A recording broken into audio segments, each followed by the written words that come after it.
Hello and welcome to Uneven Edges. My name is Jaspreet Singh and I am the founder of Kaushal Living. We manufacture rugs that are making your home safer. I will talk a little more about that in a different video. But today we are going to be joined by Harry Urquhart-Hay, all the way from Auckland, New Zealand. And without much further ado, let me introduce Harry to all of you.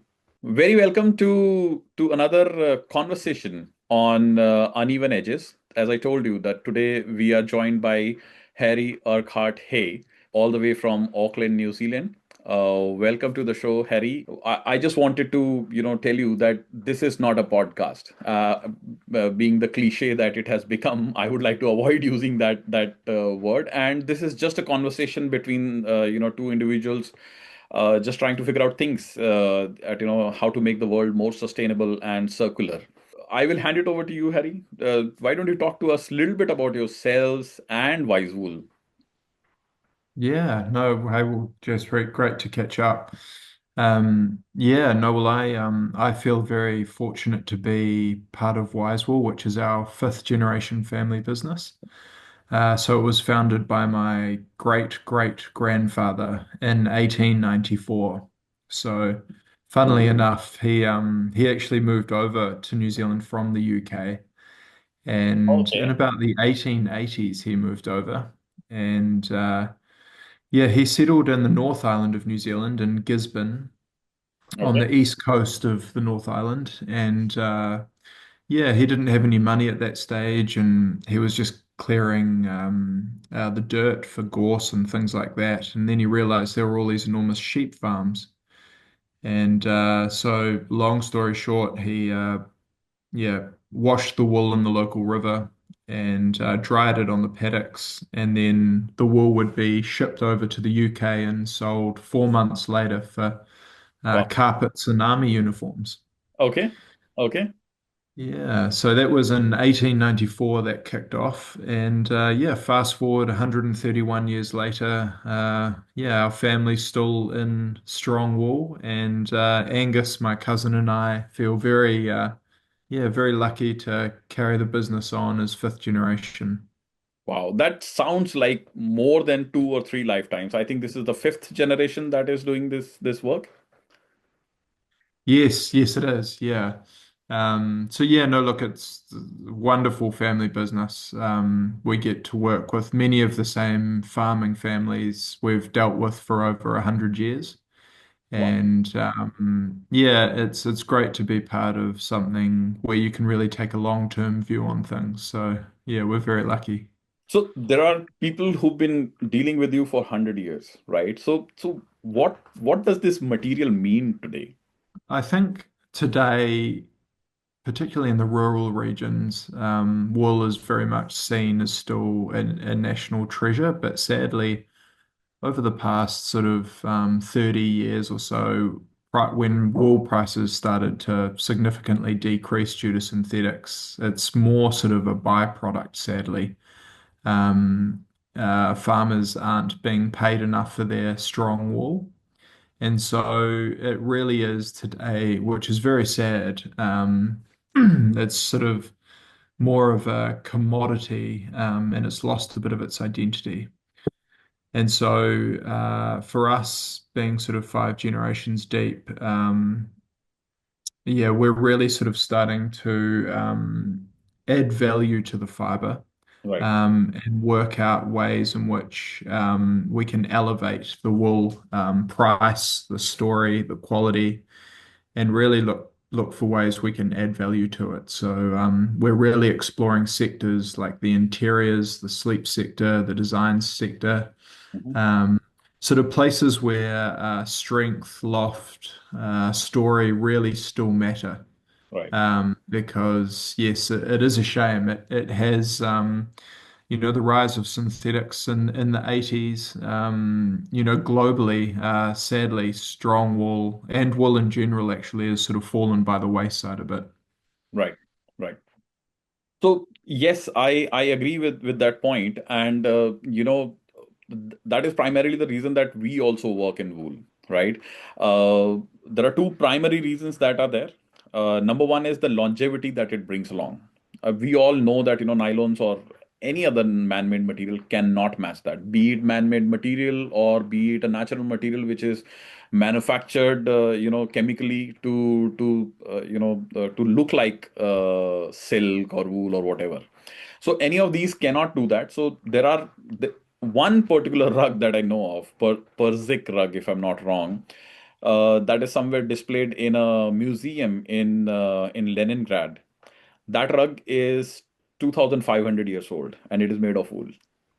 Now, Wow. that is obviously an outlier, but I know for a fact that there are rugs in circulation today that were manufactured in the year 1750, 1780s, most of them in 1800s, and they are still being used as a mainstream rugs that were made out of wool.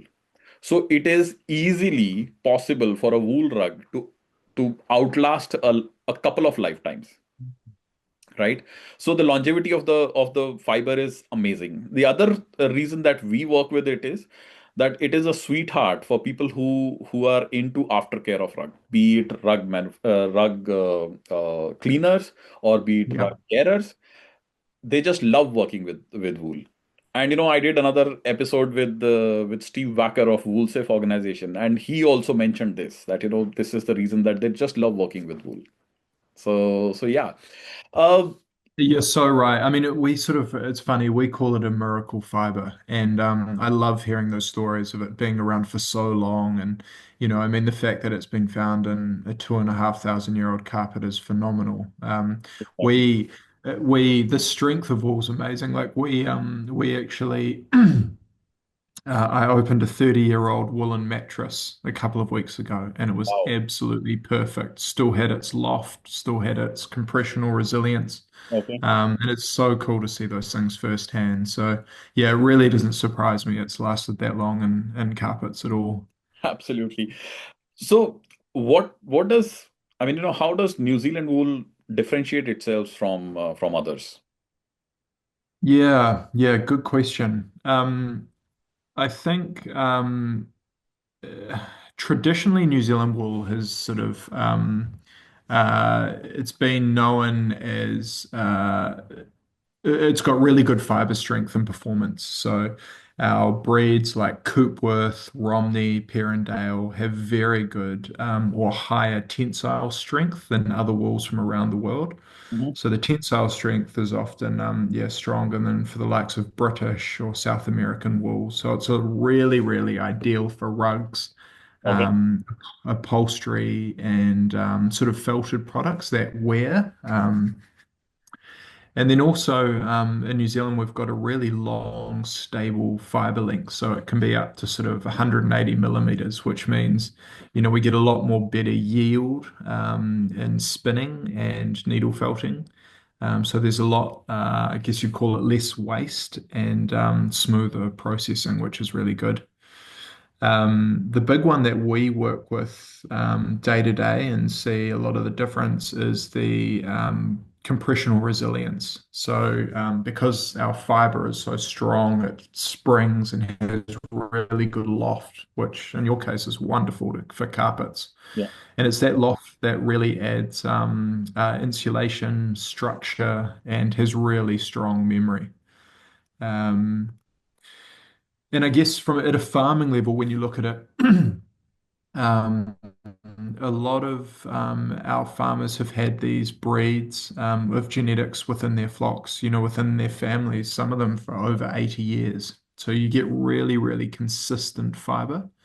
And in New Zealand, we're really lucky because of the on the east coast where we are in New Zealand, you get a lot of rainfall, a lot of sun. The Okay. nutrients in the soil, it's quite volcanic and clay sort of like. So you grow a really rich grass all year round. And so that really sort of ensures strong nutrition for the sheep, which in turn grows really good wool. Um, the last thing I'll probably say there is vegetable matter. So in New Zealand, we're really lucky that because it is grass all year round, we don't have a lot of spurs or debris going into the wool.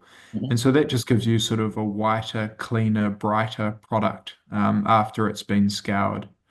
Right. Um, and actually, sorry, I'm sort of firing a few things at you, but I'm sort of talking it through the supply chain here because the other thing, of course, is the wool scour in New Zealand. So I'm not sure if you're aware, but we had a terrible cyclone here a year and a half ago now, Cyclone Gabriel, Okay. and sadly took out the wool scourer, which was tragic. So we couldn't wash any of our wool for a number of months. Okay. But fortunately, they actually rebuilt the wool scour last year, and it's now the largest and most sustainable wool scour in the world. Okay. And what that means is the wool that leaves New Zealand, the clean wool, is washed incredibly well with fewer chemicals, with a very low carbon footprint. And it's not too rough on the wool. So the wool still has a lot of bounce and loft. Um, yeah, hopefully it's sort of a summary. There's lots of many reasons, I guess, which make New Zealand wool different or better than other wools. Yeah. Now, if we were, since you touched upon a little bit technicalities there, if we were to look at, because not every wool is created is same, right? Uh, Mm. some of it is obviously, used a lot in the rug industry also, and we know that it is being.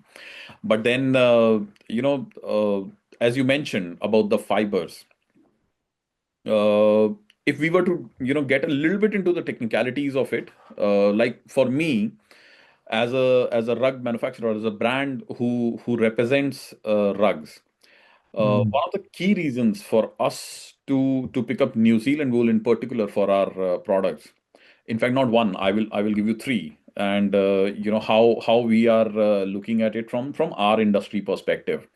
Uh, Yeah. the number one point that I have is, wool's ability to cleanse the air that we breathe in. Mm. We say that we are making your homes pure and safe. And how do we do that is, New Zealand wool in particular has the capability of absorbing pollens, Yes. indoor air pollutants. And I know for a fact that in UK there is a lot of pollen problem. And likewise, it is there in cities like Bangalore. I used to live there earlier. There is a lot of pollen problem. So wool automatically takes care of it. That is point number one. Second thing is, not second thing, in the same point, I would like to mention that indoor air pollutants like formaldehyde, nitrogen dioxide, sulfur dioxide, wool has a natural capability of absorbing them. Mm. There are cities like Delhi, Bombay, people use indoor air purifiers. While there is a natural air purifier, which that looks beautiful. I mean, the rugs look beautiful. They can be laid on the floor, and at the same time, they are purifying the air that is there in your homes. Mm. So that is Yeah. our point number one. Second thing is that, and God forbid it has to happen to anybody, but then there are fires all the time. Naturally, wool is fire retardant, and so what it does is, it will burn much later when you're comparing it with the man-made fibers. Plus, Yeah. when you compare it with the likes of polypropylene, it emits about 80% lesser smoke. One of the main reasons for catastrophic results of a fire is smoke inhalation. And for your polypropylene or nylon, when burning, they will emit gases like hydrogen cyanide or inorganic acids, which the name Mm. suggests are very toxic when even inhaled for a very short duration of time. So it is like ABS in cars, which you will probably use once in a lifetime, but that once in a lifetime is going to be lifesaver for you. So that is within the home how we are making them pure and safe with our rugs, Mm. with New Zealand wool, of course. And then we go to the larger home, which is Mother Earth. Our name suggests that sustainability comes to us automatically. Our logo suggests that. So wool being made of keratin is 100% biodegradable. So even if one of them lands in an ocean, it will be probably eaten by fish. So, Mm. no microfiber issues, no biodegradability issue. So that ways, we are seeing this as a phenomenal fiber. You call it miracle, I call it magic fiber. So, that's the way we are looking at it. Making it safe for people, for their kids, for their pets. And as you were mentioning some time back, the fiber in itself is up to 180 long, some of them, right? Very difficult to inhale that. Your kids, just imagine, my daughter plays on our rug all the time. Somebody has a pet, let's say a dog or a cat, they will be playing on it. They will not be inhale it. So Mm. essentially making it safe for so many others, while you know not good wool, or probably materials like nylon and polypropylene, which are maybe 60% of the rugs in the world, are going to be very, very harmful for these tiny people who don't even know that they don't have to play on a rug. So that's why we chose New Zealand wool in particular. uh, I think wool is there in your bones probably, right? So having dealt with it for so long, what is it that some of the benefits, obviously I spoke a few of them, and there are a list of other things that it does. What is it that is not spoken about a lot these days when it comes to New Zealand wool, or good wool in particular? Yeah, look, I think you raised a lot of really good points, and I think a lot of these points, inherently as human beings, we sort of know, but I think with the modern world, we've sort of forgotten. There's a reason our cats and dogs always end up lying in our wool sacks. The amount of times my auntie Nikki has, gone to go and get another handful of our wise fill to fill cushions or something like that, and the cat's hidden in the Yeah. because it's so comfortable. So I think, yeah, look, you've a lot of those points you've listed. Uh, it's also the quietness is a really interesting one. Like it literally absorbs sound waves and makes a room feel calmer, which is so good for, rugs, wall panels, soft interiors. It just brings a real stillness to a room, and particularly when there's wool en masse. I mean, some of our houses are within the family. We've even got 100% wool-filled sofas now, or couches, which don't even have any foam. Okay. And yeah, I mean, when you have rooms which are filled with full wool in a variety of ways, rugs, wall panels, cushions, blankets, you can just feel it. Yeah, it is a quieter, softer, calmer space. Another few ones, wool is a brilliant thermoregulator. So, if you were to put one of your beautiful New Zealand woolen carpets on the floor in a very hot day, a lot of people think that wool, is only good for when you're cold. But we're starting to do a lot of work up in Indonesia now, very hot climate. And it's amazing when you put, say, for example, if you were to put your foot under the carpet, Uh-huh. um, and leave it there for, say, a minute, it wouldn't sweat at all. And it would actually be cooler because wool is such a good thermoregulator. So it keeps you cool when you're warm and warm when you're cold. So woolen carpets, woolen duvets, woolen comforters, they are perfect for all climates. And there's stories of woolen drapes and being worn in the Sahara Desert, hundreds of years ago, to keep people cool, and stop dehydrating. Yeah, so the thermoregulation is a big one. And it's also moisture absorbent too, which is brilliant. So, um, which is really good in your case for rugs with stains and things like that, because and for our case, we do a lot of work in the bedding sector. So wool actually will naturally absorb odors, sweat, moisture, and it can absorb up to 30% of its weight in moisture before it naturally releases it. And Wow. so my auntie Nikki actually refers to wool being the world's best natural dehumidifier. And that's another real secret. If you ever have a woolen headboard behind your head, say you're sleeping behind a window and it's Okay. cold, Okay. It is incredible. It'll just sort of make a microclimate around you. Um, yeah, lots of other wonderful properties. It's anti-static too. So in clothing, sometimes you give your loved one a hug and you get a static shock. Well, you won't get that with wool. Right. Um, yeah, I mean the list goes on. Brilliant. It is once again a miracle fiber. So I think we're so blessed to both be able to work with it every day. Absolutely. And I remember when I was younger, I would spend a lot of time in northern India, Punjab basically, my hometown. And those days, uh, we would sleep on those locally made locally made beds. They were not beds per se. They were called as in India they're called as charpai. So it's basically made of uh, jute yarn, essentially. Yes. Uh, Yeah. Yarn is made out of jute, and then it is made on a frame of sorts, Mm. which is good for anybody to sleep on. So our mattresses and our quilts used to be made of wool.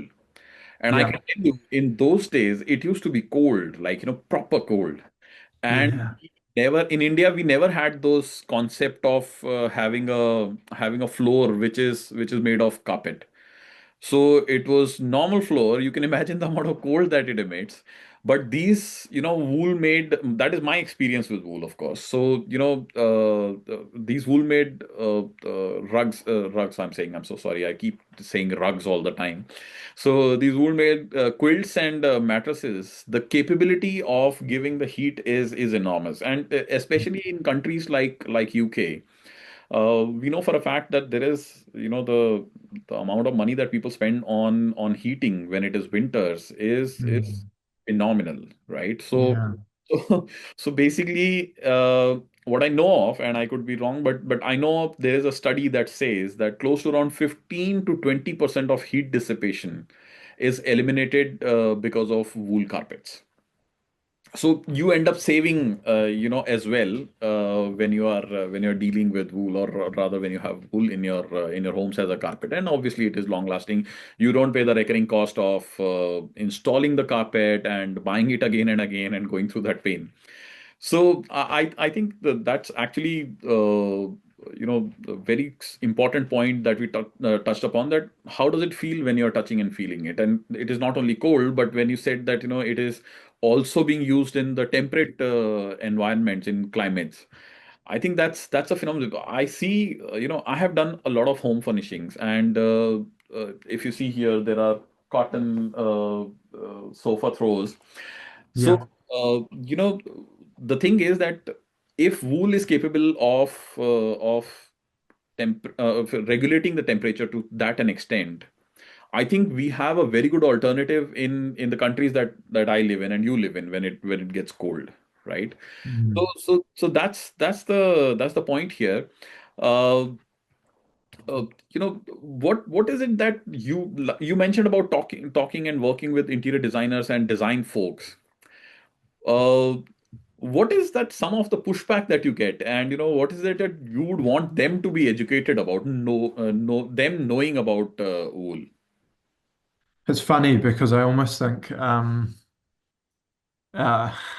our jobs, you and I, and everyone who's in the industry, it's almost about re-educating people because so much of, and I spend a lot of my time during the day re-educating designers and brands on what wool is and what wool isn't. Um, So yeah, I think firstly, I think people need to really understand wool. It's like an alive material. It expands, it contracts, it absorbs, it breathes. So it's not just sort of plug and play. You need to treat it almost similar to that which you would other natural materials like timber or stone. So it has memory and variation. It's not all completely uniform. And I think if you understand that, then you can really use wool and leverage it in a big way. Um, a lot of people kind of think wool's going to behave like polyester or other synthetics. And, it's so sad that this generation has recently, it's kind of in some ways this up and coming generations all have experienced. And so sadly, we actually have to re-educate people that, natural materials like wool aren't perfect, but that's what makes them so beautiful. Right. It's these imperfections, and it's not quite like polyester. And that's a good thing. It's not static, but it's dynamic. And yeah, you can design using it for its strengths. You can use its loft, its breathability, as we've talked about, its flame resistance. Yeah, it will do wonders. So yeah, we education's a big part of it. And I think the more you get wool in people's hands, designers and brands, and explain some of these properties, they really do understand it. And I mean, we here's a good example. We had a very high-end corporate company, and we were installing sort of wall dividers for them, Okay. 100% wool. The wall dividers they had were perfectly uniform, uh, you know, um, engineered synthetic. Okay. And we installed our wall dividers, and they weren't perfect, but they brought the room space to life. They were real, and they had character, and of course, they performed a lot better acoustically and things like this. And it's interesting. We had to sit the office down and really explain to them the difference. And when they realize the benefits and the fact that, okay, maybe it doesn't look perfectly uniform and that's okay, Mhm. um, they sort of took it with them. But it's crazy how you have to educate people these days. And yeah, the more we can spread the word to these designers and brands, the better, because it is such a miracle fiber. And yeah, we keep saying it really will have. My uncle Henry jokes that it's wool's renaissance, Yeah, and we really think it is. That is just the beginning. It's coming back, and it's here to stay. absolutely. Uh, you did mention about educating the brands. However, if you ask me, Yeah. there are so many people who are using the, you know, the niceness, for a lack of a better word, of New Zealand wool Mm, on their websites that, we are making wool, New Zealand wool made rugs, yeah. and still don't understand as much about it. So, Mhm. you know, uh, if you go see most of the websites, they will be talking about that. But do you think that brands are able to do justice to, the kind of capabilities it has? Or we are still in that, as you said, renaissance phase wherein we are starting off and eventually we'll get there? Yeah, really good question. I think the med the success of wool in the future will be those that understand its traceability, its story, the entire supply chain, and respect the people who have grown the wool, because at the end of the day, we wouldn't be using this beautiful fiber without them. Yeah. So the brands that understand and can talk about the story, the designers, the people, the influencers in the space actually spend time on the farms. They actually see where it's grown firsthand, as I know you've done yourself, and you've spent time down here, and you understand the vastness of some of these farms, the rainfall, the sunlight hours, the quality, and the amazing life the sheep actually live. Because all of these factors flow through to such a great fiber. Um, so, I mean, we had a lovely family, a large business in Indonesia, fly down to our family homestead in Gisborne earlier this year. And that's a classic example of a brand who puts in the time comes down, actually really understands how wool is grown, the whole supply chain. We spent a day in the shearing sheds, and I think they then took those memories, that message, and that knowledge back to Indonesia. And you can kind of see people who really have taken the time to understand the benefits in the supply chain because it comes through in their storytelling, their marketing, and they can tell the story and the truth with so much more conviction as to, the quality of the wool. So I think that that's the real secret to those who understand the fiber. It's actually coming to New Zealand, spending time on farm, going into the shearing sheds and learning about the quality of the wool. And Jaspreet, you're more than welcome anytime to come down for a tour and stay with us. And anyone else listening, actually, we have so many guests from around the world who come stay with us and are very large customers of ours because they understand it. So I think yeah, that's the secret. I think the more you understand about where the fiber's from, the more you'll impart on the rest of the world. Okay. Uh, you know, uh, Thank you so much for the invitation. I would love to come to New Zealand any day. Like Yes, please do. Yeah. way too much. So, so would love to. I mean, before I let you go, if I were to, or rather, if you were to start everything from beginning, what would be that one thing that you would include so that the wool doesn't land into the situation that it is in today? Not that it's bad. I'm just saying that, it could have been much better. What is that one thing that you would remove, and what is that one thing that you would add if we were to start everything from the beginning, from scratch? Yeah. Um, the one thing I would keep would be the deep generational wisdom, like the hands-on knowledge, and the growers who actually know their land and their flocks intimately, because I think that's really, really important.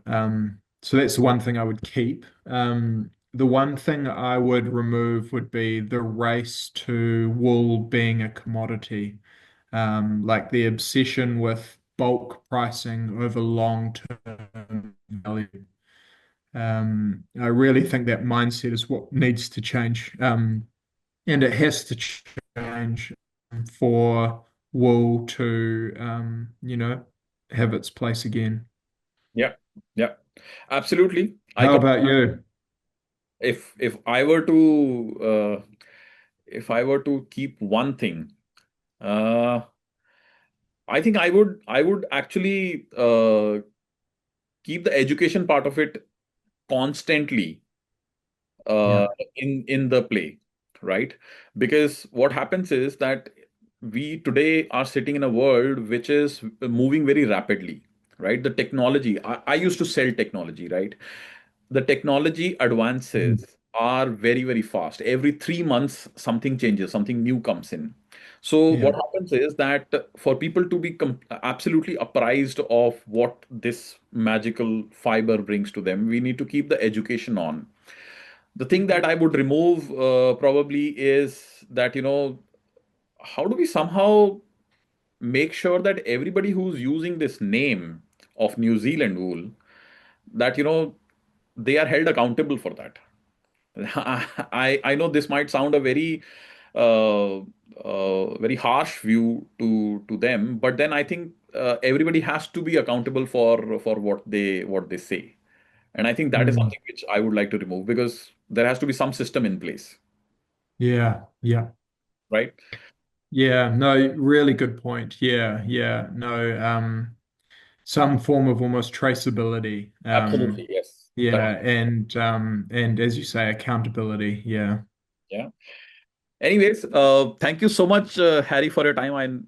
We are bang on the minute, and thank you so much for your time. And hope to keep this conversation going in future as well. Yeah. Hey, Jaspreet, that was amazing. Yeah, lovely to chat to you and happy to do it anytime. Absolutely. Thank you so much, Harry, and have a nice evening. Yeah. No, you too, mate. Have a great day. You too. Bye.